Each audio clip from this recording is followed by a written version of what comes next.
ದಿನಕರ್ ಉಳ್ಳಾಲ್ರವರೇ, ತಾವು ಕಳೆದ 30 ವರ್ಷಗಳಿಂದ ಸ್ಥಳೀಯ ಸಂಸ್ಥೆ ಚುನಾವಣೆಗಳಲ್ಲಿ ಗೆದ್ದು ಭ್ರಷ್ಟಾಚಾರದ ವಿರುದ್ಧ, ಲಂಚದ ವಿರುದ್ಧ ಮತ್ತು ಕೋಮು ಸೌಹಾರ್ದಕ್ಕೆ ಕೆಲಸ ಮಾಡ್ತಾ ಇದ್ದೀರಿ. ಅಚಾನಕ್ಕಾಗಿ MLC ಚುನಾವಣೆಗೆ ಸ್ಪರ್ಧಿಸಲಿಕ್ಕೆ ನಿಮಗೆ ಯಾವ ರೀತಿ ಮನಸ್ಸು ಬಂತು? ನಾನು ನಗರಸಭೆ ಚುನಾವಣೆ ಅಂತೇಳಿ ವಿಚಾರದಲ್ಲಿ ಅಲ್ಲ, ಅದರ ಮೊದಲು ಕೂಡ ನಾನು 94ರಲ್ಲಿ ನಾನು MLAಗೆ ನಿಂತಿದ್ದೆ 2 ಎಲೆಯಲ್ಲಿ. ಅದು ಇಡೀ ವ್ಯಾಪ್ತಿಯನ್ನು ಕವರ್ ಅಪ್ ಮಾಡಿದ್ದೇನೆ. ಅಲ್ಲಿ ಸಾಧಾರಣ 3000 ಓಟ್ ಸಿಕ್ಕಿತ್ತು. ಅದರ ನಂತರ ಚುನಾವಣಾ ಪ್ರಕ್ರಿಯೆಯಲ್ಲಿ ನಾನು ನಗರಸಭೆಯಲ್ಲಿ ಉಳ್ಳಾಲ ನಗರ ಪಂಚಾಯತ್ನಲ್ಲಿ ಮತ್ತು ಪುರಸಭೆಯಲ್ಲಿ ನಿಂತು ಚುನಾಯಿತನಾಗಿದ್ದೇನೆ. ಅದರ ಮೊದಲು ನಾನು 3 MP ಎಲೆಕ್ಷನಲ್ಲಿ ಮತ್ತು ಅದೇ ರೀತಿಯಲ್ಲಿ 4 ML ಎಲೆಕ್ಷನಿಗೆ ನಾನು ಎಲ್ಲ ಪಕ್ಷದ ನೆಲೆಯಲ್ಲಿ ನಾನು ಅವರ ಪರವಾಗಿ ನಾನು ಕ್ಯಾನ್ವಾಸ್ ಮಾಡಿದ್ದೇನೆ. ಒಂದು ರೀತಿಯಲ್ಲಿ ಎಲೆಕ್ಷನ್ ಏಜೆಂಟ್ ಆಗಿ ಕೂಡ ಇದ್ದೇನೆ ನಾನು. ಆದರೆ ನಗರಸಭೆಯಲ್ಲಿ ನಿಂತುಕೊಂಡು ಈಗ MLC ಚುನಾವಣೆಗೆ ನಿಲ್ಲಬೇಕಂತೇಳಿ ಆಗುವುದು ಯಾಕಂತೇಳಿ ಕಳೆದ ಬಾರಿಯಲ್ಲಿ ಆಯನೂರು ಮಂಜುನಾಥ್ ಅವರು ನಾವು ನಿಂತಿದ್ದರು. ಯಾವಾಗ ಕಳೆದ 6 ವರ್ಷದ ಮೊದಲು ಅವರು ಕಳೆದ 1 ವರ್ಷ ಮೊದಲು ಸಡನ್ ಆಗಿ ರಾಜೀನಾಮೆ ಕೊಟ್ಟರು. ನಾನು ಎಲೆಕ್ಷನ್ ಕಮಿಷನರ್ ಹತ್ರ ಹೋಗುವಾಗ ಅವರು ಹೇಳಿದರು, ನೋಡಿ ಈಗ 6 ತಿಂಗಳಿಗೆ ಬೇಕಾಗಿ ನಾವು ಒಂದು ಎಲೆಕ್ಷನ್ ಮಾಡ್ತೇವೆ, ಯಾರಿಗೆ ನಿಲ್ಬೋದು ಅಂತೇಳಿ. ಆ ಒಂದು ಆಶೆಯನ್ನು ನನಗೆ ಒಂದು ಸ್ವಲ್ಪ ಆಸೆ ಆಯಿತು. ಏಕೆಂದರೆ ಈ ಉಳ್ಳಾಲದಲ್ಲಿ ನಮಗೆ MLC ಅಥವಾ ನಗರಸಭೆ ಬಿಟ್ಟು ಬೇರೆ ಯಾವುದೇ ಅವಕಾಶ ಯಾವ ಪಕ್ಷ ಕೂಡ ಕೊಡೋದಿಲ್ಲ, ಅದು ಕೊಡಲಿಕ್ಕೆ ಆಗೋದಿಲ್ಲ. ಯಾಕಂದರೆ ನಾನಂತೂ BJPಯಲ್ಲಿಲ್ಲ, ನಾನಂತೂ ಪಕ್ಷೇತರವಾಗಿ ಇರುವ ಪಕ್ಷ ಒಂದು ಕಾಂಗ್ರೆಸ್ ಇತ್ತು, ಒಂದು ಅಲ್ಲೆಲ್ಲೂ ಅವಕಾಶ ಸಿಗೋದಿಲ್ಲ. ನಾನು ಮತ್ತು ಹಲವಾರು ಸಮಾಜ ಸೇವೆ, ಹಲವಾರು ಸಂಘ ಸಂಸ್ಥೆಗಳಲ್ಲಿದ್ದು ನನ್ನ ಒಂದು ಜಾತ್ಯತೀತ ನಿಲುವನ್ನು ಅಥವಾ ನನ್ನ ಒಂದು ಈ ರೀತಿ ಪ್ರಾಮಾಣಿಕತೆಯನ್ನು ನನ್ನ ಇಡೀ ವ್ಯಾಪ್ತಿ ವಿವರಿಸಬೇಕು, ನನ್ನ ಕೆಲಸದ ಮಟ್ಟವನ್ನು ಏಕೆ ಮಾಡಬಾರ್ದಂತೇಳಿ ಕಳೆದ 1 ವರ್ಷದ ಮೊದಲು ನಾವೊಂದು ಗ್ರೂಪು, ನನ್ನ ಲಯನ್ಸ್ ಕ್ಲಬ್ನವರು ಮತ್ತು ಅಬ್ಬಕ್ಕದವರು ಮತ್ತು ಎಲ್ಲ ಸೇರಿಕೊಂಡು ಒಂದು ಮೀಟಿಂಗ್ ಮಾಡಿದೆವು ವುಡ್ಲ್ಯಾಂಡ್ಸಲ್ಲಿ. ಹೇಳಿದರು, ನೀನೊಂದು ಕೆಲಸ ಮಾಡು, ನೀವು ಹೇಗೂ 30 ವರ್ಷದ ಲಯನ್ಸ್ ಕ್ಲಬ್ಬಲ್ಲಿ ಇದ್ದಿ ಅಥವಾ ಬೇರೆ ಬೇರೆ ಕೆಲಸದಲ್ಲಿ ಇದ್ದಿ, ಹೇಗೂ ರಾಜಕೀಯದಲ್ಲಿ ಇದ್ದಿ, ನಾವು ಸಪೋರ್ಟ್ ಮಾಡ್ತೇವೆ, ನೀನು ಅದಕ್ಕೆ ನಿಲ್ಲು. ಇದು ಆವಾಗ ಚುನಾವಣೆ ಬಂದರೆ, ತದನಂತರ ಈ ಚುನಾವಣೆ ಘೋಷಣೆ ಆಯಿತು.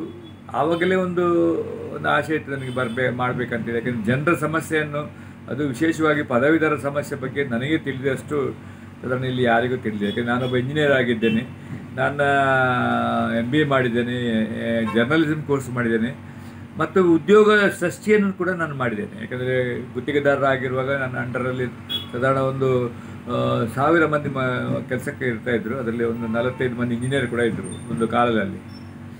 ನಾನು ಖುದ್ದೊಬ್ಬ ಪದವೀಧರನಾಗಿ ನಾನು ಕೆಲಸಕ್ಕೆ ಹೋಗಿ ಕೆಲಸ ಮಾಡಿದವ. ಪದವೀಧರ ಸಮಸ್ಯೆ ಬಗ್ಗೆ ನನಗೆ ಖಂಡಿತ ಗೊತ್ತುಂಟು. ಅದರ ಬಗ್ಗೆ ಯಾರು ಇಷ್ಟರ ಬಗ್ಗೆ ಕೇಳಲಿಲ್ಲ, ಮಾತಾಡುವ ಶಕ್ತಿಯನ್ನು ಕೂಡ ಅವರು ತೋರಿಸಲಿಲ್ಲ ಯಾರು.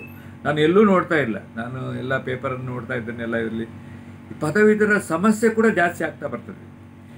ಉದಾಹರಣೆಗೆ ನಿರುದ್ಯೋಗಿ ಸಮಸ್ಯೆ, ನಮ್ಮ ಒಂದು ಪ್ರತಿಯೊಬ್ಬರ ಒಂದು ಈ ಏರಿಯಾ, ನನಗೆ ಈ ಕೊಡಗು ಅಥವಾ ದಕ್ಷಿಣ ಕನ್ನಡ ಜಿಲ್ಲೆ ಅಥವಾ ಚಿಕ್ಕಮಗಳೂರು ಅಥವಾ ಉಡುಪಿ ಅಥವಾ ನಮ್ಮ ಶಿವಮೊಗ್ಗ ಆಗಲಿ, ದಾವಣಗೆರೆ ಆಗಲಿ ಉಲ್ಬಣ ಆಗ್ತಾ ಇದೆ ನಿರುದ್ಯೋಗ. ಇದನ್ನು ಹೇಗೆ ಸಮಸ್ಯೆಯನ್ನು ಪರಿಗಣನೆ ನಾವು ನಗರಸಭೆಯಲ್ಲಿ ಕೂತ್ಕೊಂಡು ಮಾತಾಡಿದರೆ ಆಗಲಿಕ್ಕಿಲ್ಲ. ಇದನ್ನು ನಮ್ಮ ಕರ್ನಾಟಕ ಸರ್ಕಾರಕ್ಕೆ ಅಥವಾ ದೇಶಕ್ಕೆ ತಲುಪಿಸುವಂಥ ವ್ಯವಸ್ಥೆಯನ್ನು ಮಾಡಬೇಕು. ಅದು ಪ್ರತಿನಿಧಿಗಳ ನಿಧಿಯಿಂದಲೇ ಆಗಬೇಕಾದ್ರೆ ಒಬ್ಬ ಮಾತಾಡಿದ ಕೂಡಲೇ ಅದು ಜನರಿಗೆ ಮುಟ್ಟಿಸುವಂಥ ಕೆಲಸವನ್ನು ಯಾವ ಪತ್ರಿಕೆ ವ್ಯವಸ್ಥೆ ಮಾಡೋದಿಲ್ಲ. ಸೊ ನೀವು ವಿಧಾನ ಪರಿಷತ್ತಲ್ಲಿ ಅಥವಾ ವಿಧಾನಸಭೆಯಲ್ಲಿ ಹೋಗಿ ಮಾತಾಡಿದರೆ ಅದನ್ನು ಕೇಳುವಂಥವರು ಅಥವಾ ಮಾಡುವಂಥ ಕೆಲಸವನ್ನು ಸರ್ಕಾರಕ್ಕೆ ಮನದಟ್ಟು ಮಾಡಬೇಕಂತ ನನ್ನೊಂದು ಆಸೆ. ಅಲ್ಲ, ಕರಾವಳಿ ಮತ್ತು ಮಲೆನಾಡಲ್ಲಿ ಪದವೀಧರರು ಹೆಚ್ಚಾಗಿ ಬೆಂಗಳೂರು, ಬೊಂಬಾಯಿ, ದುಬೈಗೆಲ್ಲ ಹೋಗ್ತಾರೆ ಉದ್ಯೋಗಕ್ಕಾಗಿ. ಇಲ್ಲಿ ಉದ್ಯೋಗ ಸೃಷ್ಟಿಗೆ ಏನು ನೀವು ಇಂಜಿನಿಯರ್ ಆಗಿದ್ದೀರಿ, ಇಲ್ಲಿ ಈ ಭಾಗದಲ್ಲಿ ಉದ್ಯೋಗ ಸೃಷ್ಟಿಗೆ ಯಾವ ರೀತಿಯ ಪ್ಲ್ಯಾನಿಂಗ್ ಸ್ಟ್ರಾಟಜಿನ ಮಾಡ್ತಿದ್ದೆ? ನೋಡಿ, ನಾನು ನನ್ನ ಪ್ರಣಾಳಿಕೆಯಲ್ಲಿ ಹೇಳಿದ್ದೇನೆ, ಇಲ್ಲಿ ಉದ್ಯೋಗ ಸೃಷ್ಟಿ ಆಗಲೇಬೇಕು. ಯಾಕೆಂದರೆ ಹೆಚ್ಚು ವಿದ್ಯಾವಂತ ಇರುವ ಪ್ರದೇಶ ನಮ್ಮ ಈ ಮಲೆನಾಡು ಆಗಲಿ, ಕರಾವಳಿ ಆಗಲಿ, ನಮ್ಮ ವಿದ್ಯಾಸಂಸ್ಥೆಗಳಿರೋದು. ಇಲ್ಲಿಯ ಯಾವ ಇಂಡಸ್ಟ್ರಿ ಬರಬೇಕಂತ ಹೇಳಿದರೆ MRPL ಅಂತ ಇಂಡಸ್ಟ್ರಿ ಬರೋದು ಬೇಡ. ಯಾಕಂದರೆ ಪೊಲ್ಯೂಷನ್, ಕ್ಲೈಮೇಟ್ ಚೇಂಜ್ ಮಾಡುವಂಥ ಅಥವಾ ಕೆಲಸ ಇದು ಮಾಡುವಂಥ ಇಲ್ಲಿ ಬೇಡ. ಗಾರ್ಮೆಂಟ್ಸ್ ಇಂಡಸ್ಟ್ರಿ ಅದು ಒಂದು ಸ್ವಲ್ಪ ಬಂದರೆ ಒಳ್ಳೆಯದು. ಇಲೆಕ್ಟ್ರಾನಿಕ್ಸ್ ಟೈಪ್ನ ಇಂಡಸ್ಟ್ರೀಸ್, ಅದರಲ್ಲಿ ಏನು ಸಮಸ್ಯೆ ಇಲ್ಲ. IT ಇಂಡಸ್ಟ್ರೀಸ್ ಅಥವಾ ಯಾವುದಾದ್ರೂ ಸೆಮಿಕಂಡಕ್ಟರ್ ಇಂಡಸ್ಟ್ರೀಸ್, ವಿದ್ಯಾವಂತರು ತುಂಬ ಮಂದಿ ಇರುವವರಿಗೆ ಎಲ್ಲ ಗಲ್ಫಲ್ಲಿ ಹೋಗ್ತಾರೆ, ಆಚೆಗೆ ಹೋಗ್ತಾರೆ, ಈಚೆ ಹೋಗ್ತಾರೆ ಅಂತ ಹೇಳಿದ್ರೆ ಗಲ್ಫಲ್ಲಿ ಹೋಗಿ ಮಾಡೋದು ಕೂಡ ಅವ್ರ ಕನ್ಸ್ಟ್ರಕ್ಷನ್ನೇ, ಅದೇನು ದೊಡ್ಡ ಇದಲ್ಲ. ಇಲ್ಲಿ ಇನ್ಫ್ರಾಸ್ಟ್ರಕ್ಚರ್ ಡೆವಲಪ್ಮೆಂಟ್ ಆಗಬೇಕು. ಇಲ್ಲಿ ಈ ಪ್ರದೇಶದಲ್ಲಿ ಇನ್ಫ್ರಾಸ್ಟ್ರಕ್ಚರ್ ಡೆವಲಪ್ಮೆಂಟ್ ಆದರೆ ಇಲ್ಲಿ ಇಂಡಸ್ಟ್ರಿಗಳು ಬರ್ತದೆ.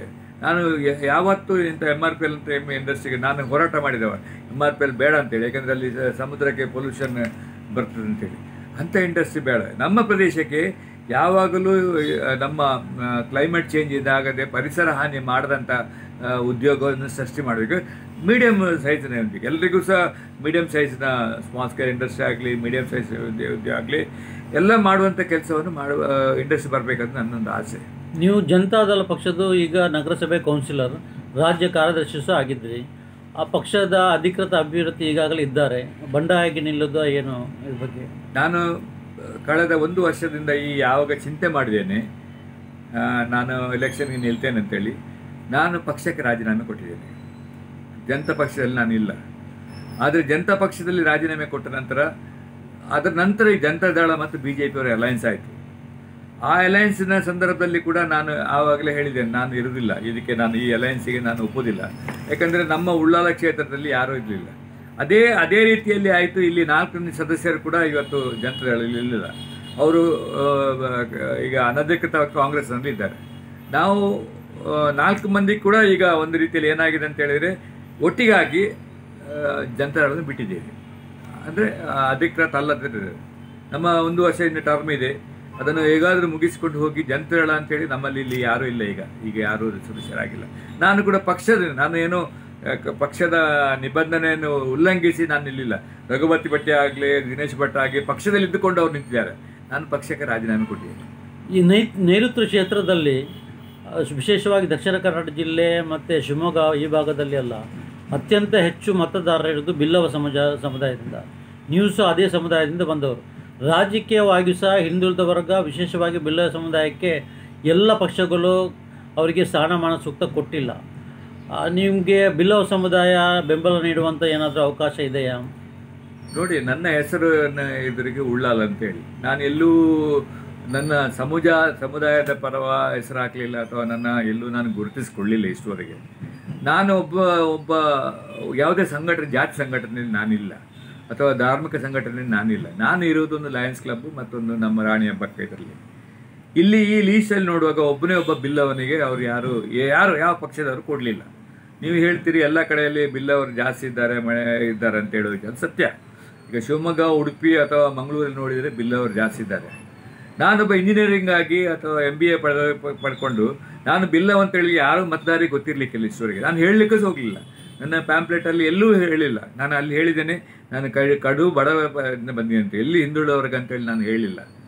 ಬಿಲ್ಲವರು ನನಗೆ ಎಲ್ಲರೂ ಓಟ್ ಕೊಡಬೇಕು. ನನ್ನ ಆಶೆ ಏನಂತ ಹೇಳಿದರೆ ಇಲ್ಲಿ ಲಿಮಿಟವಾಗಿ 80,000 ವೋಟರ್ಸ್ ಇದ್ದಾರೆ. ಅವರೆಲ್ಲರೂ ನನಗೆ ಜಾತಿ ಮತ ಭೇದವಿಲ್ಲದೆ ಕೊಡಬೇಕು. ಬಿಲ್ಲವರಾಗಿ ನನಗೆ ಸಹಾಯ ಮಾಡಿದರೆ ಅದು ಉತ್ತಮ. ಯಾಕಂದರೆ ಈ ವಿಧಾನ ಪರಿಷತ್ತಿನಲ್ಲಿ ಬಿಲ್ಲವ ಒಬ್ಬ ಆಯ್ಕೆಯಾಗಿ ಹೋಗುವುದಂತ ಹೇಳಿದರೆ ಆ ಸಮಾಜಕ್ಕೆ ಸಹ ಇದಾಗ್ಬೋದು, ನನ್ನ ಸಮಾಜಕ್ಕೆ ಸಹ ಒಳ್ಳೆಯ ಹೆಸರು ಬರ್ಬೋದು. ನಾನು ನಿಮಗೆ ಎಲ್ಲ ತಿಳಿದ ಹಾಗೆ ನಾನೊಂದು ಜಾತ್ಯತೀತ ನೆಲೆಯಲ್ಲಿ ಬೆಳೆದವ, ಬದುಕಿದವ, ಅದನ್ನು ಉಳಿಸಿಕೊಂಡು ಹೋದವ. ಎಲ್ಲೂ ನಾನು ಅಲ್ಪಸಂಖ್ಯಾತರು ಅಥವಾ ಕ್ರಿಶ್ಚಿಯನ್ ಸಮುದಾಯ ಆಗಲಿ ಅಥವಾ ಬಿಲ್ಲವ ಸಮುದಾಯ ಆಗಲಿ, ಹಿಂದೂ ಸಮುದಾಯದಲ್ಲಿ ಗುರುತಿಸಿಕೊಂಡದ್ದು ನನ್ನ ನಾಯಕತ್ವ. ನಾನು ಎಲ್ಲರ ಸಮಾಜದ ಒಟ್ಟಿಗಿರುವಂಥದ್ದು. ಯಾಕೆಂದರೆ ಹಬ್ಬಕ್ಕೆ ಉತ್ಸವ ಅಂತ ಹೇಳಿದರೆ ಹಬ್ಬಕ್ಕೆ ಸಮಿತಿ ಅಂದರೆ ಎಲ್ಲರ ಒಟ್ಟಿಗಿರುವಂಥದ್ದೇ ಸಮಿತಿಯನ್ನು ಆ ರೀತಿಯಲ್ಲಿ ಗುರುತಿಸ್ಕೊಂಡಿದ್ದೀನಿ. ನನ್ನನ್ನು ಬಿಲ್ಲವ ಅಂತೇಳಿ ಗುರುತಿಸ್ಕೊಂಡು ನನಗೆ ಓಟ್ ಹಾಕಿದರೆ ಅದು ಸಂತೋಷದ ವಿಷಯ. ಯಾಕಂತ ಹೇಳಿದರೆ ಅದರಲ್ಲಿ ಒಳ್ಳೆಯ ಯಾರು ಬಿಲ್ಲವರು ಇಲ್ಲದಾಗ ಬಿಲ್ಲವರ ಓಟ್ ಹಾಕಿದರೆ ಅಥವಾ ಮುಸ್ಲಿಮರು ನನಗೆ ಓಟ್ ಹಾಕಿದರೆ, ಕ್ರಿಶ್ಚಿಯನ್ಸ್ ನಮ್ಮರ ಓಟ್ ಹಾಕಿ ಎಲ್ಲರೂ ಓಟ್ ಹಾಕಿದರೆ ಜಯ ಖಂಡಿತ ನಂದೇ, ಅದರಲ್ಲಿ ಏನು ಡೌಟೇ ಇಲ್ಲ. ಮುಂದೆ ಗೆದ್ದ ನಂತರ ಯಾವೆಲ್ಲ ಯೋಜನೆ ನೀವು ಹಾಕ್ಕೊಂಡಿದ್ದೀರಿ? ನೋಡಿ, ಒಂದು ನಿರುದ್ಯೋಗದ ಬಗ್ಗೆ ನಾನು ಈಗಾಗಲೇ ಹೇಳಿದ್ದೇನೆ, ಅದು ಉಲ್ಬಣವಾಗ್ತದೆ. ನಮ್ಮ ಇನ್ನೊಂದು 10 ವರ್ಷದಲ್ಲಿ ನಿಮಗೆಲ್ಲ ಗೊತ್ತುಂಟು, ಜಾಗತಿಕ ಮಟ್ಟದಲ್ಲಿ ಭಾರತ ದೇಶ ನಮ್ಮ 20 ರಿಂದ 35 ವರ್ಷದ ಯುವಕರು 1ನೇ ಸ್ಥಾನದಲ್ಲಿ ಬರ್ತಾರೆ. ಅಂದರೆ ಯಂಗ್ ಇಂಡಿಯಾ ಅಂತೇಳಿ ಆಗ್ತದೆ. ನಮ್ಮ ಡೆಮೋಗ್ರಾಫಿಕ್ ಜನಗಣತಿಯಲ್ಲಿ ನೋಡಿದರೆ ಇಡೀ ಜಗತ್ತಿನಲ್ಲಿ ಭಾರತ ಇದಾಗ್ತದೆ. ಆದರೆ ಇವರಿಗೆ ಸಾಧಾರಣ 60 ಕೋಟಿಯಷ್ಟು ಯುವಕರಿಗೆ ಉದ್ಯೋಗ ಸೃಷ್ಟಿ ಮಾಡಲಿಕ್ಕೆ ಅದರ ಬಗ್ಗೆ ನಾನು ಹೋರಾಟ ಮಾಡಬೇಕಾಗ್ತದೆ. ವಿಶೇಷವಾಗಿ ಈ ನಿರುದ್ಯೋಗದ ಬಗ್ಗೆನೇ ನಾನು ಜಾಸ್ತಿ ಎತ್ತಬೇಕು. ಈ ಕೃಷಿಯಲ್ಲಿ ಉದ್ಯೋಗ ಮಾಡಲಿಕ್ಕಾಗಿ, ಯಾಕಂದರೆ ನಾವು ಮಲೆನಾಡಿನಲ್ಲಿ ಕೃಷಿಯಲ್ಲಿ ನೋಡ್ತಾ ಇದ್ದೇವೆ, ಅಲ್ಲಿ ತೋಟಗಾರಿಕೆಯಲ್ಲಿ ಹಾಕಿದೆ. ನಮ್ಮ ಇಡೀ ದಕ್ಷಿಣ ಕನ್ನಡದಲ್ಲಿ ಕೃಷಿಯಲ್ಲಿ ಈಗ ಅವನತಿಯಲ್ಲಿದೆ. ಅದನ್ನು ಮುಂದುವರಿ ಕೃಷಿ ಉದ್ಯೋಗದಲ್ಲಿ ಪದವೀಧರರು ಏಕೆ ತೊಡಗಿಸಬಾರ್ದು, ಅಥವಾ ಅವರಿಗೆ ಬೇಕಾಗುವಂಥ ಸವಲತ್ತನ್ನು ಯಾಕೆ ಕೊಡಬಾರ್ದು, ಅಥವಾ ಅವರಿಗೆ ಬೇಕಾಗುವಂಥ ಸ್ಮಾಲ್ ಇಂಡಸ್ಟ್ರೀಸ್ ಬಗ್ಗೆ ಯಾಕೆ ಮಾತಾಡಬಾರ್ದು, ಮೀಡಿಯಂ ಸ್ಕೇಲ್ ಇಂಡಸ್ಟ್ರೀಸ್ ಬೇಕಿರಬಾರ್ದು, ಮೀನುಗಾರಿಕೆಯಲ್ಲಿ ಹೆಚ್ಚಿನ ಅವರಿಗೆ ಮೀನುಗಾರಿಕೆಯನ್ನು ತೊಡಗಿಸುವಂಥ ಕೆಲಸವನ್ನು ಮಾಡಬಾರ್ದು. ಈ ರೀತಿಯಲ್ಲಿ ನನ್ನ ಒಂದು ದೊಡ್ಡ ಆಸೆ ಇದೆ. ಯಾಕಂದರೆ ಉದ್ಯೋಗ ಅವ್ರು ಹೋಗಬಾರ್ದು. ನಿಮಗೆ ಎಲ್ಲ ಗೊತ್ತುಂಟು, ಈಗ ಇನ್ನು ಗಲ್ಫಲ್ಲಿ ಕೆಲವು ಸಂದರ್ಭದಲ್ಲಿ ಗಲ್ಫಲ್ಲಿ ಸಹ ಕಡಿಮೆ ಆಗಲಿಕ್ಕೆ ಉಂಟು. ಯಾಕಂತ ಹೇಳಿದರೆ ಯಾವಾಗ ಪೆಟ್ರೋಲಿಯಂ ಪ್ರಾಡಕ್ಟ್ಸನ್ನು ಕಡಿಮೆ ಮಾಡಲಿಕ್ಕೆ ಹೊರಟಿದ್ದಾರೆ, ಈಗ ಸೋಲಾರ್ ಎನರ್ಜಿ ಬರ್ತದೆ, ವಿಂಡ್ ಎನರ್ಜಿ ಬರ್ತದೆ, ನಮ್ಮ ನ್ಯೂಕ್ಲಿಯರ್ ಎನರ್ಜಿ ಬರ್ತದೆ, ಎಲ್ಲ ಬರ್ತದೆ, ಎಲೆಕ್ಟ್ರಿಕಲ್ ವೆಹಿಕಲ್ಸ್ ಬರ್ತದೆ. ಆ ಎಲೆಕ್ಟ್ರಿಕಲ್ ವಾಹನಕ್ಕೆ ಆಗ ಬರುವಾಗ ಈ ಪೆಟ್ರೋಲಿಯಂ ಡೀಸೆಲ್ನ ಕಡಿಮೆ ಆಗುವಾಗ ಇಂಥ ಒಂದು ಇಂಡಸ್ಟ್ರಿಗಳ ಬಗ್ಗೆ ನಾವು ಆದಷ್ಟು ಇಂಥ ಎಲೆಕ್ಟ್ರಾನಿಕ್ಸ್ ಟೈಪ್ನ ಇಂಡಸ್ಟ್ರಿಗೆ, ಸೆಮಿ ಕಂಡಕ್ಟರ್ ಆಗಲಿ, ಅಥವಾ ನಿಮ್ಮ ಚಿಪ್ಸ್ ಆಗಲಿ, ಅಥವಾ ನಿಮ್ಮ ಮೊಬೈಲ್ ಟೈಪ್ನಾಗಲಿ, ನಿಮ್ಮ ಬೇರೆ ಬೇರೆ ಟೈಪ್ನ ಇಂಡಸ್ಟ್ರಿಯನ್ನು ಈ ಪ್ರದೇಶದಲ್ಲಿ ತಂದರೆ, ಹೇಗೂ ನಮ್ಮ ಎಜುಕೇಷನ್ನಲ್ಲಿ ಹಬ್ ಅಂತೇಳಿದೆ, ಅದರ ಬಗ್ಗೆ ಇನ್ನು ಅದು ಫುಲ್ ಆಗಿದೆ. ಅದು ಬಿಟ್ಟು ಶೈಕ್ಷಣಿಕ ಕ್ಷೇತ್ರದಲ್ಲಿ ಎಲ್ಲರೂ ಇದ್ದಾರೆ. ಇಲ್ಲಿ ಉದ್ಯೋಗದಲ್ಲಿ ಟ್ರೈನಿಂಗ್ ಮಾಡಲಿಕ್ಕೆ, ಅದರಲ್ಲಿ ಮತ್ತೊಂದು ನನ್ನ ಆಸೆ ಅಂತ ಹೇಳಿದರೆ, ಉದ್ಯೋಗ ಪಡ್ಕೊಂಡವರಿಗೆ ಸರಿಯಾಗಿ ಒಂದು ಆ ಟ್ರೈನಿಂಗ್ ಇಲ್ಲ. ಇಲ್ಲಿ ಆ ಟ್ರೈನಿಂಗ್ ಸೆಂಟರ್ ಮಾಡಬೇಕು. ಯಾಕಂದರೆ ನಾವು ಹೋಗ್ತೇವೆ, ಗಲ್ಫಿಗೆ ಹೋಗ್ತೇವೆ, ಅಲ್ಲಿ ಹೋಗಿ ಕೆಲಸ ಮಾಡೋದು, ನೀವು BE ಅಂತ ಹೇಳುವಾಗ ನಿಮಗೆ ಕೆಲಸ ಕೊಡೋದು ಅವರು ವಾಚ್ಮ್ಯಾನ್ನ ಕೆಲಸ.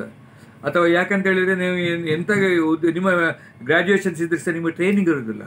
ಆ ಪ್ರಾಕ್ಟಿಕಲ್ ಟ್ರೈನಿಂಗ್ ಆಗಿ ನಿಮಗೆ ಕೊಡುವಂಥ ಒಂದು ಟ್ರೈನಿಂಗ್ ಸೆಂಟರ್ಸನ್ನು ಮಾಡಬೇಕಂತೇಳಿ ವಿಚಾರದಲ್ಲಿ ನಾನು ಇದ್ದೇನೆ.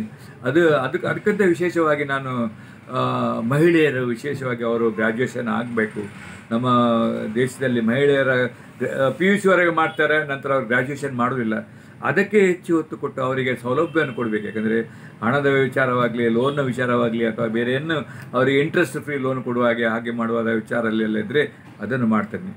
ಇನ್ನೊಂದು ನನ್ನದು ವಿಶೇಷವಾಗಿ ಯುವಕರ ಹತ್ರ, ನನ್ನ ಸರ್ಕಾರ ಹತ್ರ ಭಿನ್ನ ಅಂತ ಹೇಳಿದ್ರೆ, ಆದಷ್ಟು ಗಾಂಜಾವನ್ನು ಇಲ್ಲಿ ಗಾಂಜಾ ಕುಡಿಯುವವರು, ಗಾಂಜಾ ಕುಡಿದು ವೈನ್ ಶಾಪಲ್ಲಿ ಕುಡಿದು ಗಲಾಟೆ ಮಾಡುವವರು, ಗಾಂಜಾದ ಒಂದು ಈ ವೃತ್ತಿ ಗಾಂಜಾ ಕುಡಿಯೋದ ಗಾಂಜಾ ತೆಗೆಯೋರಲ್ಲಿ ಅದನ್ನು ನಿರ್ಮೂಲ ಮಾಡಬೇಕು ಅಂತ ಹೇಳುವ ವಿಚಾರದಲ್ಲಿ ಅದು ಪ್ರಬಲವಾದ ನಾನು ಅದರ ವಾದ ಮಾಡ್ತಾ ಇದ್ದೇನೆ. ಈಗ ಕಳೆದ 3 ದಶಕಗಳಿಂದ ನೀವು ಸಂವಿಧಾನದ ಆಶಯವಾದ ಸಾಮಾಜಿಕ ನ್ಯಾಯ ಅನುಷ್ಠಾನ ಮತ್ತು ಭ್ರಷ್ಟಾಚಾರದ ವಿರುದ್ಧ, ವಿಶೇಷವಾಗಿ ಕೋಮು ಸೌಹಾರ್ದಕ್ಕಾಗಿ ನೀವು ತುಂಬ ಕೆಲಸ ಮಾಡಿದ್ದೀರಿ. ಇದೆಲ್ಲ ಮತವಾಗಿ ಯಾವ ರೀತಿ ನೀವು ಪರಿವರ್ತನೆಗೊಳ್ಳಕ್ಕೆ ಟ್ರೈ ಮಾಡ್ತೀರಿ? ನೋಡಿ, ನಾನು ಸಂವಿಧಾನ ಬದ್ಧವಾಗಿ ನಮಗೆ ಸೈನ್ ಮಾಡಲಿಕ್ಕೆ ಉಂಟು. ಇಲ್ಲಿ ಈ ನಾಮಿನೇಷನ್ ಹಾಕುವಾಗ ನಾವು ಸಂವಿಧಾನ ಪೂರಕವಾಗಿ ಎಲ್ಲ ಕೆಲಸವನ್ನು ಮಾಡ್ತೇವೆ ಅಂತೇಳಿ ನಾವು ಒಪ್ಪಿಕೊಂಡು ಸೈನ್ ಮಾಡಲಿಕ್ಕೆ ಉಂಟು. ಸಂವಿಧಾನಬದ್ಧವಾಗಿ ನಾನು ಇಷ್ಟುವರೆಗೆ ನಡ್ಕೊಂಡ ಎಲ್ಲ ರೀತಿ ನೀತಿಗಳು ಯಾವುದೇ ಸಂದರ್ಭದಲ್ಲಿ ಸಂವಿಧಾನ ವಿರುದ್ಧವಾಗಿ ನಾನು ಹೋಗಲಿಲ್ಲ. ಸಂವಿಧಾನದ ಬಗ್ಗೆ ಗೊತ್ತಿರುವವರು ಖಂಡಿತವಾಗಿ ನನಗೆ ಮತ ಹಾಕಲೇಬೇಕು. ಜಾತೀಯತಾತ್ಮಕವಾಗಿ ಒಂದು ಸಂವಿಧಾನದ ಒಂದು ಇದಿರುವುದೇ ಅದು ಜಾತಿ ಫ್ರೆಟರ್ನಿಟಿ ಅಂತ, ಬ್ರದರ್ಹುಡ್ ಅಂತೇಳಿ ಉಂಟು ನಮ್ಮ ಸಂವಿಧಾನದ ಒಂದು ಇದರಲ್ಲಿ. ನಾನು ಅದನ್ನು ಪಾಲಿಸಿಕೊಂಡು ಬರ್ತೇನೆ. ನನ್ನ ಗೆಳೆಯರು, ನಾನು ಊಟ ಮಾಡುವವರು, ನನ್ನ ಒಟ್ಟಿಗಿರುವವರು, ನಾನು ಹಬ್ಬಕ್ಕನವರು, ಎಲ್ಲ ಪಕ್ಷದವರು, ಎಲ್ಲ ಜಾತಿಯವರು, ಎಲ್ಲ ಧರ್ಮದವರಿದ್ದಾರೆ. ಅದನ್ನು ಉಳಿಸಿಕೊಂಡು ಬಂದಿದೆ ನಾನು ಇಷ್ಟು. ನಾನು ಮಾತ್ರ ಅಲ್ಲ, ನನ್ನ ಕುಟುಂಬದವರು ಕೂಡ, ನನ್ನ ಅಣ್ಣ ಕೂಡ ಹಾಗೆ, ನನ್ನ ತಂದೆಯವರು ಕೂಡ ಮೊದಲಿಂದಲೂ ಇಲ್ಲೂ ಚಂದಪ್ಪ ಉಳ್ಳಾಲ ಅಂತ ಹೇಳಿದರೆ ಅವರು ಅದನ್ನು ಉಳಿಸಿಕೊಂಡು ಬಂದ. ಉಳ್ಳಾಲದಲ್ಲಿ ಚಂದಪ್ಪ ಉಳ್ಳಾಲ, ದಿನಕರ್ ಉಳ್ಳಾಲ ಅಥವಾ ಫ್ಯಾಮಿಲಿ, ಅಥವಾ ಗಂಗಾಧರ ಉಳ್ಳಾಲ ಫ್ಯಾಮಿಲಿ ಅಂತ ಹೇಳಿದ್ರೆ ಜಾತ್ಯತೀತ ಕುಟುಂಬ ಅಂತ ಹೇಳಿರೋದನ್ನು ಅದನ್ನು ಉಳಿಸಿಕೊಂಡು ಬಂದಿದ್ದೇನೆ. ಅಂಥ ಸಂದರ್ಭದಲ್ಲಿ ನಮಗೆ ಓಟ್ ಹಾಕಿದರೆ ಅದರಲ್ಲಿ ಇನ್ನೂ ಜಾಸ್ತಿ ನಮಗೆ ಅದನ್ನು ಒತ್ತಿ ಹೇಳಲಿಕ್ಕಾಗ್ತದೆ. ಯಾಕಂದರೆ ಗೊತ್ತಿದ್ದವನು ಮಾತಾಡದಿದ್ದರೆ ತಪ್ಪಾಗ್ತದೆ. ನೀವು ಒಬ್ಬರ ಪರವಾಗಿ ಮಾತಾಡುವಾಗ ನೀವು ಅವರ ಪರವಾಗಿ ಮಾತಾಡಿದರೆ, ಅವರು ತಪ್ಪು ಅಂತ ಮಾಡಿದಾರೆ ಅಂತ ಹೇಳಿದ ನಂತರ ಅದರ ಪರವಾಗಿ ನಿಲ್ಲದಿದ್ದರೆ ಅದು ಆಗೋದಿಲ್ಲ. ಭ್ರಷ್ಟಾಚಾರ ಮಾಡ್ತಾ ಇದ್ದಾರೆ ಅಂತೇಳಿ ಗೊತ್ತಿದ್ದು ಸಹ ನೀವು ಅವನ ವಿರುದ್ಧವಾಗಿ ಮಾತಾಡದಿದ್ದರೆ, ನಾನು ಅದನ್ನು ಎತ್ತಿ ತೋರಿಸಿದ್ದೇನೆ. ಭ್ರಷ್ಟಾಚಾರ ಎಲ್ಲಿ ಉಂಟು ಅದು ಎತ್ತಿ ತೋರಿಸಿದ್ದೇನೆ. ಅದರ ವಿರುದ್ಧವಾಗಿ ಮಾತಾಡುವ ಶಕ್ತಿ ನಂತರ ಉಂಟು, ಆ ಒಂದು ಎಜುಕೇಷನ್ ಉಂಟು. ಸಂವಿಧಾನ ಏನು ಹೇಳ್ತೇನೆ ಅಂತೇಳಿ ನನಗೆ ಸಹ ಗೊತ್ತುಂಟು. ಅದರ ಬಗ್ಗೆ ನಾನು ಅದೇ ರೀತಿಯಲ್ಲಿ ಹೋಗ್ತಾ ಇದ್ದೇನೆ.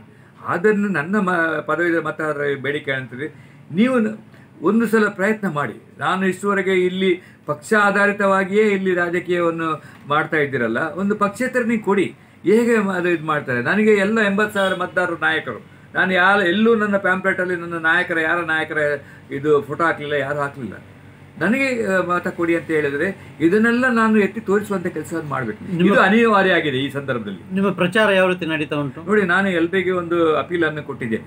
ಆ ಅಪೀಲಲ್ಲಿ ಇಂಗ್ಲೀಷ್ ಮತ್ತು ಕನ್ನಡದಲ್ಲಿ ಕೊಟ್ಟದ್ದು ಅಪೀಲ್ ಅಂತೇಳಿ ನಾನು ಒಬ್ಬನಿಗೆ, ಯಾಕಂದರೆ ನಾನೊಬ್ಬ ಇಂಜಿನಿಯರಿಂಗ್ ಪದವೀಧರ ಆಗಿದ್ದರಿಂದ ಇಂಜಿನಿಯರಿಂಗಿನ NIT ಇಂಜಿನಿಯರಿಂಗ್ ಕಾಲೇಜಲ್ಲಿ ಇದ್ದೇನೆ, ಅಲ್ಲಿ ಕಲಿತದ್ದು. ಆ ಪ್ರಕಾರ ತುಂಬ ಮಂದಿ ಇಂಜಿನಿಯರ್ಸ್ನವರು ಇಲ್ಲಿ ಲೆಕ್ಚರರ್ ಆಗಿದ್ದಾರೆ. ಅವರೆಲ್ಲ ಸ್ವಲ್ಪ ಹಿಂಗೆ ಕನ್ನಡ ಸ್ವಲ್ಪ ಕಡಿಮೆ ಬರ್ತದೆ, ಯಾಕಂದರೆ ನಮ್ಮ ಇಂಜಿನಿಯರಿಂಗ್ ಕಾಲೇಜಲ್ಲಿ ಹೆಚ್ಚಿನ ಲೆಕ್ಚರರ್ ಅವರು ಇರೋರೆಲ್ಲ ಕೇರಳದವರು ಅಥವಾ ಬೇರೆ ಕಡೆಯಿಂದ ಬಂದವರು. ಇಂಗ್ಲೀಷಲ್ಲಿ ಅವರಿಗೆ ಮನವಿಯನ್ನು ಮುಟ್ಟಿಸಿದ್ದೇನೆ, ಎಲ್ಲರಿಗೆ ಹೋಗಿದೆ, ಸ್ವಲ್ಪ ವಾಪಸ್ ಬಂದಿದೆ. ಅದಲ್ಲದೆ ನಾನು ಫೋನ್ ಮುಖಾಂತರ ಇವತ್ತಿನ ನಾನು ಪ್ರಾರಂಭ ಮಾಡಿದ್ದೇನೆ. ನಾವು ಮಾಧ್ಯಮದ ಮೂಲಕ ಮೊನ್ನೆ ನಾನು ಡೈಜಿ ವರ್ಲ್ಡಲ್ಲಿ ಒಂದು ಇಂಟರ್ವ್ಯೂವನ್ನು ಕೊಟ್ಟೆ, ಅದು ಅಬ್ಬಕ್ಕ ಟಿವಿಯಲ್ಲಿ ಕೊಡ್ತಾ ಇದ್ದೇನೆ. ಈಗ ನಿಮ್ಮ ಮುಖಾಂತರ ಕೂಡ ನಾನು ಎಲ್ಲರಿಗೆ ತಲುಪಿಸಿದ್ದೇವೆ. ಬೇರೆ ನಾನು ಲಯನ್ಸ್ ಕ್ಲಬ್ಬಲ್ಲಿ ನಾನು ಇದ್ದೇನೆ. ಲಯನ್ಸ್ ಕ್ಲಬ್ ಅಂತ ಹೇಳಿದರೆ ಇದೆಲ್ಲ ಕೊಡಗುಂಟು, ದಕ್ಷಿಣ ಕನ್ನಡದಲ್ಲಿ ಉಂಟು, ಚಿಕ್ಕಮಗಳೂರು ಉಂಟು, ಉಡುಪಿಯಲ್ಲಿ ಉಂಟು, ಶಿವಮೊಗ್ಗದಲ್ಲಿ ಉಂಟು, ದಾವಣಗೆರೆಯಲ್ಲಿ ಉಂಟು. ಲಯನ್ಸ್ ಕ್ಲಬ್ಬಿನ ನಾನು ಕಳೆದ 30 ವರ್ಷದಿಂದಿದ್ದೆ. ನನ್ನ ಪರಿಚಯ ಎಲ್ರಿಗಿದೆ, ಹೆಚ್ಚಿನ ಗ್ರ್ಯಾಜುಯೇಟ್ಸ್ನವರೇ. ಅವರನ್ನು ಸಂಪರ್ಕ ಮಾಡಿಕೊಂಡು ಒಂದು ಗ್ರೂಪ್ ಮಾಡಿಕೊಂಡು ನಾನು ಇದು ಮಾಡ್ತಾ ಇದ್ದೇನೆ. ಇಂಜಿನಿಯರ್ಸ್ ಗ್ರೂಪಲ್ಲಿ ಸಹ ನಾನು ಇದ್ದೇನೆ, ವ್ಯಾಲ್ಯೂರ್ಸ್ ಗ್ರೂಪಲ್ಲಿ ಇದ್ದೇನೆ, ಗುತ್ತಿಗೆದಾರ ಗ್ರೂಪಲ್ಲಿ ಇದ್ದೇನೆ. ಎಲ್ಲರನ್ನು ಕಾಂಟ್ಯಾಕ್ಟ್ ಮಾಡಿಕೊಂಡು ನಾನು ಅವರನ್ನು ನನ್ನ ಪದವೀಧರಕ್ಕೆ ಮತ ಕೊಡಿ ಅಂತ ಕೇಳ್ತೇನೆ.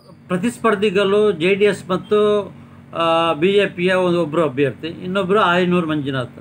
ಅವರೀಗ ಸೆಕ್ಯುಲರ್ ಪಕ್ಷದಲ್ಲಿ ನಿಂತಿದ್ದ ಅಂತ ಹೇಳ್ತಾರೆ. ಅವರು ಮೂಲತಃ RSS ಮತ್ತು BJP ಕೋಮುವಾದಿ ಪಕ್ಷದಿಂದ ಬಂದವರು. ಈ ಸೆಕ್ಯುಲರ್ ಮತಗಳು, ವಿಶೇಷವಾಗಿ ಜಾತ್ಯತೀತ ಮನೋಭಾವದ ಮತದಾರರು ನಿಮಗೆ ವೋಟ್ ಹಾಕುವ ಚಾನ್ಸ್ ಉಂಟಾ? ನೋಡಿ, ಆಯನೂರು ಮಂಜುನಾಥರವರು ಕಳೆದ 40 ವರ್ಷಗಳಿಂದ ಅವರು BJP ಅಂದರೆ BJP ಅಂತ ಹೇಳಿದರೆ RSSನ ಇದರಲ್ಲಿ ಇದ್ದವರು. ಅವರು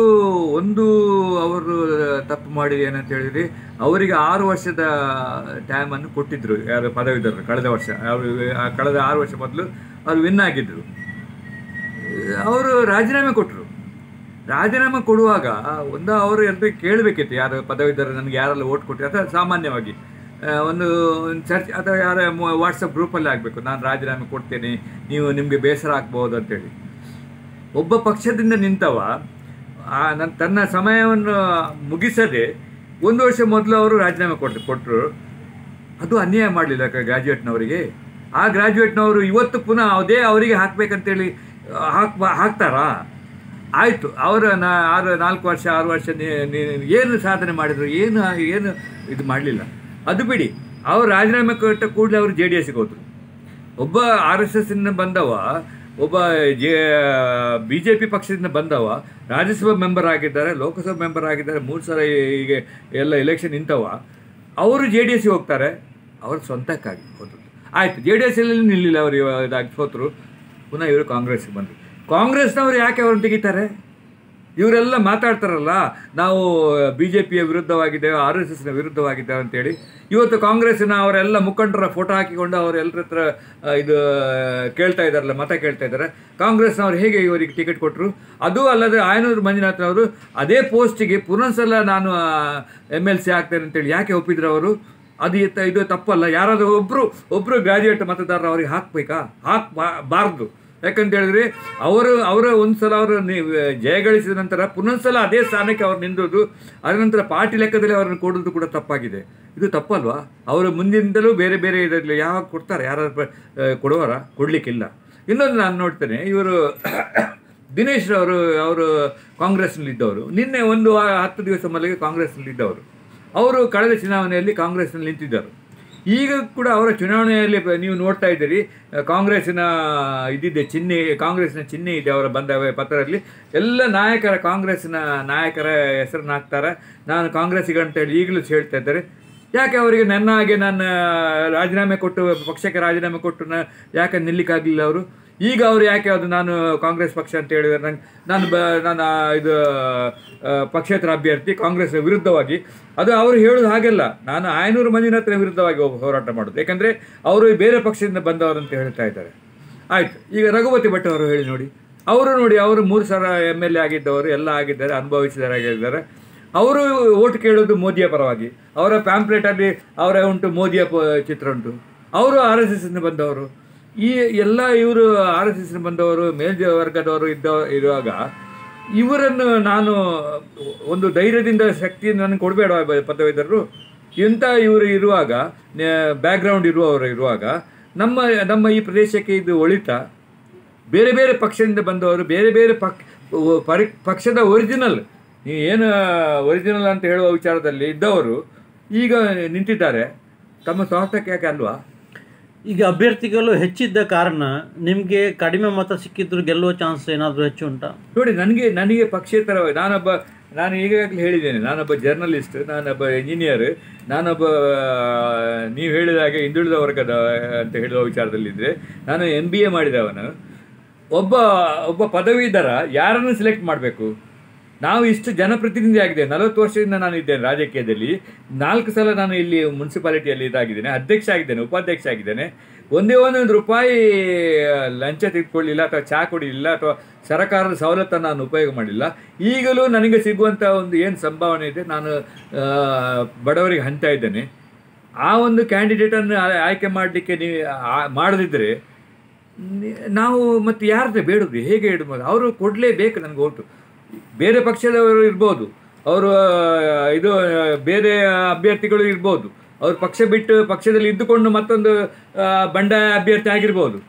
ಆದರೆ ನಾನು ನಿಷ್ಕಲಾಂಶವಾಗಿ ಇದರಲ್ಲಿ ನಾನು ಬೇಡ್ತಾ ಇದ್ದೇನೆ ಅಂತ ಹೇಳಿದ್ರೆ, ಎಲ್ಲರ ಹತ್ರ ದಯಮಾಡಿ ನೀವು ನನ್ನ ಜಾತ್ಯತೀತತೆಯನ್ನು ಉಳಿಸ್ಕೊಡಿ, ದೇಶದ ಜಾತ್ಯತೀತತೆಯನ್ನು ಉಳಿಸ್ಕೊಡಿ, ಭ್ರಷ್ಟಾಚಾರವನ್ನು ಮಾಡೋದಾಗಿ ಮಾಡಿಸಿಕೊಡುವಂಥ ಕೆಲಸವನ್ನು ಮಾಡಿ.